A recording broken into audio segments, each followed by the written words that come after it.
Hello, everybody, and welcome to DC Time. Well, it came true. Chris had mentioned on last week's show there was a good chance that we might not be able to get together this week. Well, that came true. And so, unfortunately, Chris is not with me today. We plan to get together very soon, get right back on track, pick up where we left off. I really look forward to that.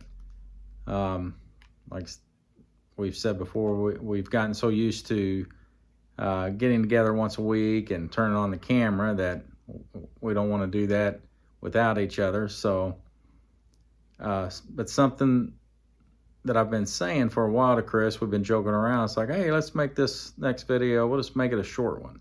And then we never do. But today, I'm going to make this a short one. I feel like the last few days that I've had, this could turn into a hours-long video, but it's not. I'm going to make it really, really short. And then Chris and I will get together, and we'll continue on next week. Again, thanks so much for joining us. We love you all out there so much. Get a lot of encouragement from you.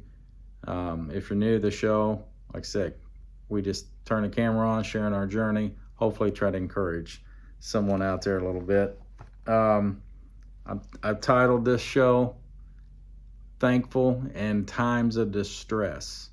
Being thankful in times of distress. How do we do that, right?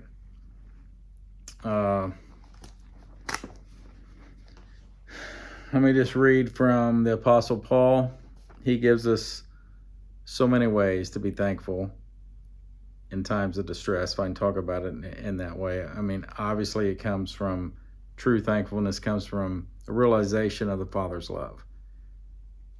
And Paul was all over that. The more he learned along his journey and learned about that love, then you can't help but be thankful, because you know it's all set up, this glory that's coming, this transformation that's coming for us, what God is doing. Even in great times of suffering and distress, we can be thankful. So it's all over Paul's letters. You see that.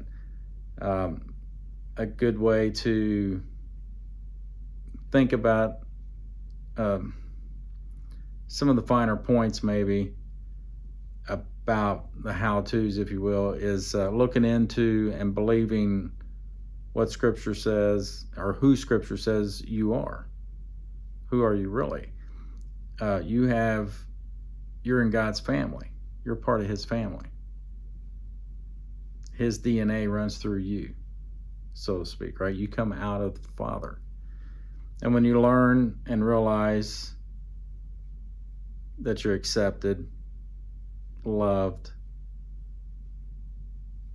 because of the Father's love for you, He created you for that, to shower love on you. When you realize those things, who you really are, that can lead to being thankful during these horrific times of distress. All right, let me just read from 2 Corinthians 4, verse 16. Wherefore we are not despondent, but even if our outward man is decaying, nevertheless that within us is being renewed day by day. For the momentary lightness of our affliction is producing for us a transcendent Aeonian burden of glory, at our not noting what is being observed, but what is not being observed. For what is being observed is temporary, yet what is not being observed is Aeonian. So it does get confusing, the times of suffering, the times of distress. What is being observed, what is being felt, what is being dealt with, thankfully, is temporary. It's all going to work for the good. Romans 8:28. All things work together for the good. All things are necessary, if that is a true statement. If all things are going to work for the good, then all things must be necessary. I know that's a radical statement.